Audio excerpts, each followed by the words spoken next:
What's up, guys? Welcome to quiz number 19. If you're new here, this is the series where you guys get to participate by analyzing 3 positions, figuring out what moves you would play and why. I analyze the data, break it into categories of different rating ranges, and then talk about who got the right moves and who got the wrong moves. I hope you're excited to get started. Let's take a look. All right, guys, so this is my spreadsheet that I use to keep track of the data and analyze it. You can see there was just under 500 players, 490 players participated. I break the rating ranges into 3 categories, 0 to 1,000, 1,000 to 1,600, and then 1,600 and above. And you can see most of the players are in that 1,000 to 1,600 rating range. Having said that, let's go ahead and look at position number 1. All right, so position number 1, it's black to play. If you are following along at home and haven't already participated in the quiz, go ahead and pause now and figure out what move you would play for black and why, and then we'll talk about what everybody else wanted to play. All right, if you had a chance to do that, let's take a look. 0 to 1,000, the top move was knight to g4. The second move was knight to g6, and the third move was knight to f3 check. For 1,000 to 1,600, we had those exact same 3 moves. You can see the percentages were a little bit different. We had more people wanting to play knight to g4, but it was the same 3 moves.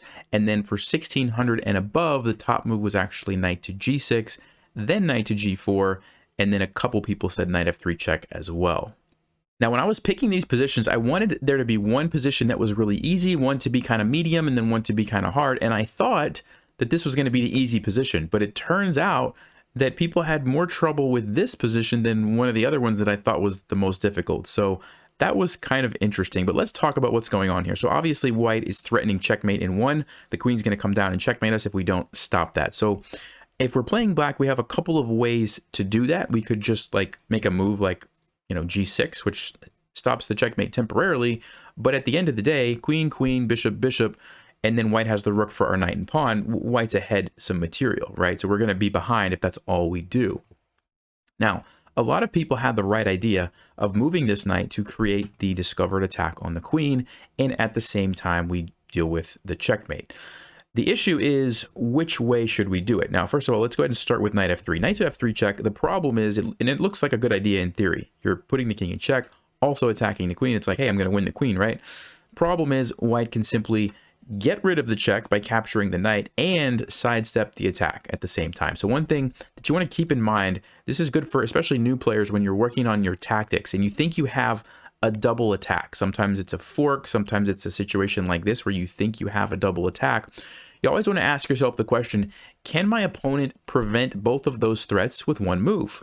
And if you do that, you might consider the fact that, I wonder if queen f3 would do that. And that's kind of how you would come to that move. So that's why knight f3 is no good.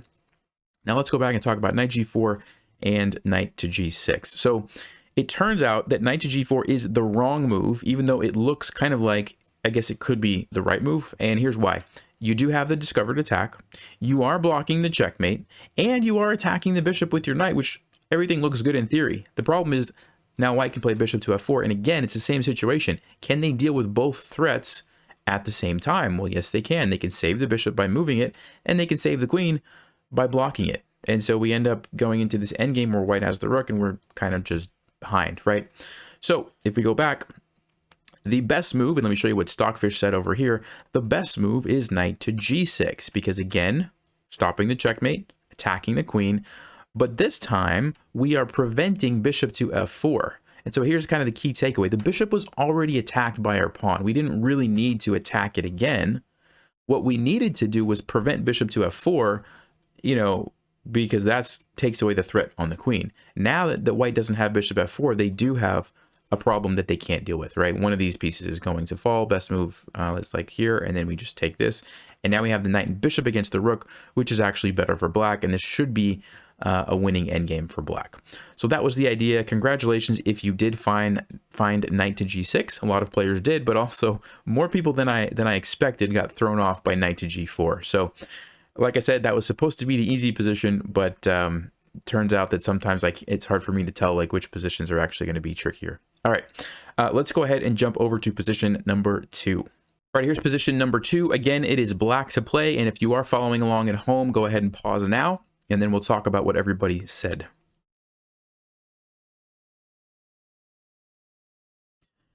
All right, if you had a chance to do that, in the 0 to 1000 range, the top move was rook to f3, the second move was knight takes e2, and then the third move was rook takes f1.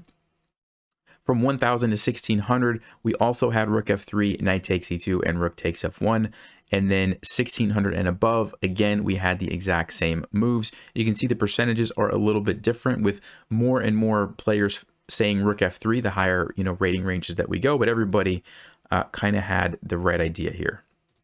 All right, now this position was actually supposed to be the hardest one out of all three of them, and I was actually really surprised to see that the majority in all rating ranges said rook to f3. I thought that was going to be a harder move to find than it actually was, but everybody was on the money. And I even read a lot of you guys' comments, and the people were playing this move for the correct reason. So we'll come back and talk about why this was the best move in just a second. Let me just touch on the other ones real quick. So knight takes e2 was the worst move.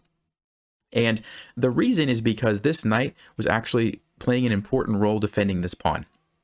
When we play knight takes e2, now this is undefended, and guess what? White's queen is coming in, and we have some problems here with our king. So for example, if we try to block with our rook, White's got bishop takes e2, and now this is pinned. There's a threat that this rook is going to come down. This rook is no longer helping, do anything here, and we're just not in a good position. White has a lot of threats, and this is really a bad position for black. So that was kind of important to not allow White to capture that pawn, and so that's why knight takes e2 wasn't really a good move, because White was going to be able to get your knight back anyway, and we gave away this pawn and put a lot of pressure on our king that we didn't have to. And by the way, it's kind of funny. I think that this position had tripled pawns. When I saw it, I just thought that's pretty funny. I don't usually see tripled pawns on the E file. Usually when I see them, they're on the C file. And so that's kind of unique.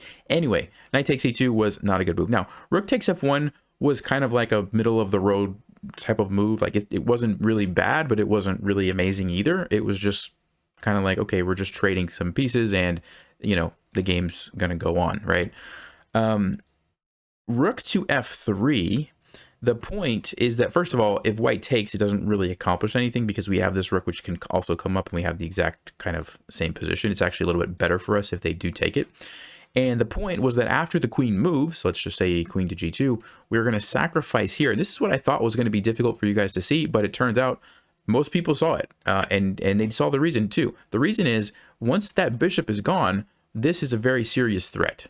Queen takes c2 is a very serious threat. So for example, after this, the queen comes in, king has to move, and now we can take the knight with knight takes e2. We ended up getting two pieces for the rook, which, by the way, maybe I should have mentioned this in the last position, but two pieces for a rook almost always is a good trade for the two pieces. Like if you can get the two pieces, you should do it. We saw that in the last position, and here we see it again. This is good for black.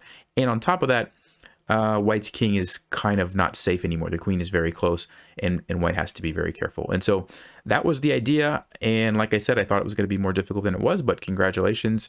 You guys found it. Here's what Stockfish said in this position. And you can see rook f3 is really the only move that gives black the advantage. So congratulations if you found that. Let's go ahead and look at position number 3. All right, here's position number 3. If you're following along at home, go ahead and pause now, and then we'll talk about what everybody said. All right, if you had a chance to do that and you're ready to see what everybody suggested, from 0 to 1000, we had top move being knight to d3, then we had knight to c2, and then we had knight to d5. From 1000 to 1600, the top move was knight to c2, then knight to d3, and then knight to d5. And then above 1600, top move was knight to c2, then knight to d5, and then knight to d3. Now, this position, obviously black is ahead. Okay, white only has the 3 pawns, and black has 1, 2, 3, 4, 5. And on top of that, this guy is about to become a queen, right? The problem for black is that these bishops are on opposite colored squares, and the bishop is controlling the queening square. So the only way that black can really promote this is if the knight somehow can help the pawn, right? And this is obviously defending, so we don't have to worry about that. So I think most people were on the right track there. Most people understood that, okay, I need to use my knight to control the square and get a queen.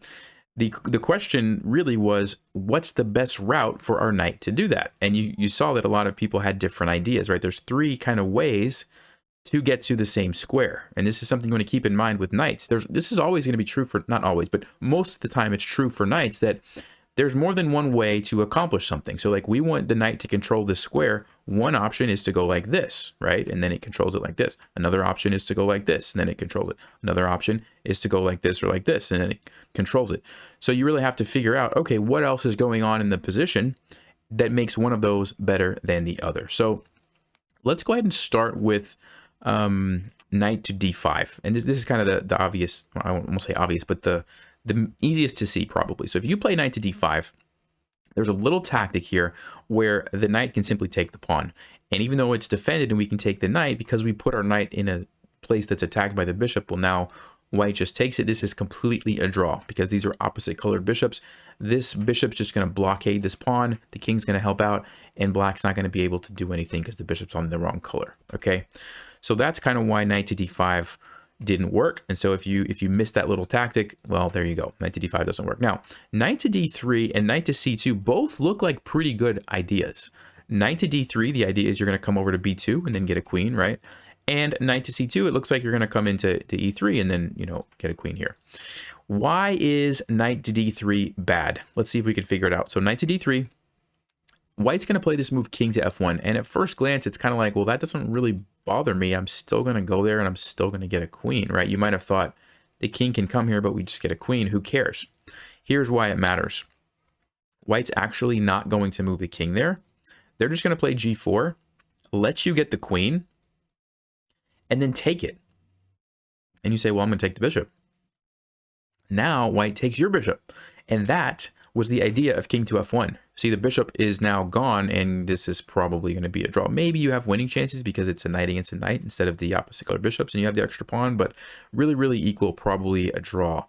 So that was a very clever idea by white, and that's why a lot of people who said knight to d3 were thrown off. Okay, so the correct move was knight to c2.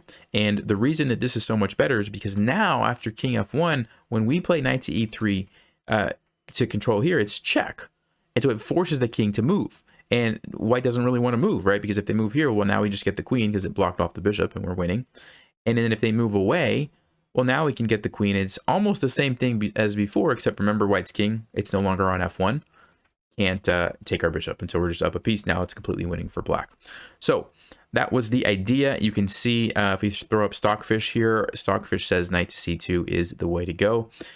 And so big takeaway here from, you know, when you're playing your games, when you have a knight and you're trying to accomplish something with it, remember that there are always different ways to do it, and you really want to think carefully about what's the best way. And usually that has to do with not necessarily what you're trying to accomplish, but what else is going on in the position, right? Like all of these moves accomplish the same thing as far as like supporting the pawn. But this one, you walk into this tactic, right? And then this one, you know, you allow the king f1 to just kind of sit there and mess it up. So those are the features that you have to kind of think through. It's another layer, but once you start thinking through that, that's kind of how you can arrive at the correct move. So hopefully you guys had fun with that. If you want to participate in next week's quiz, there's going to be a link in the description. Just click it. It's just a Google form. It's free. You just click it, fill out your answers, and then it helps me grow the data set so we have more data to look at each week going forward. Back in the past, when I used to do these more regularly, I know we had over 2,000 people participating at one point, and so hopefully we can build this back up and get get everybody participating.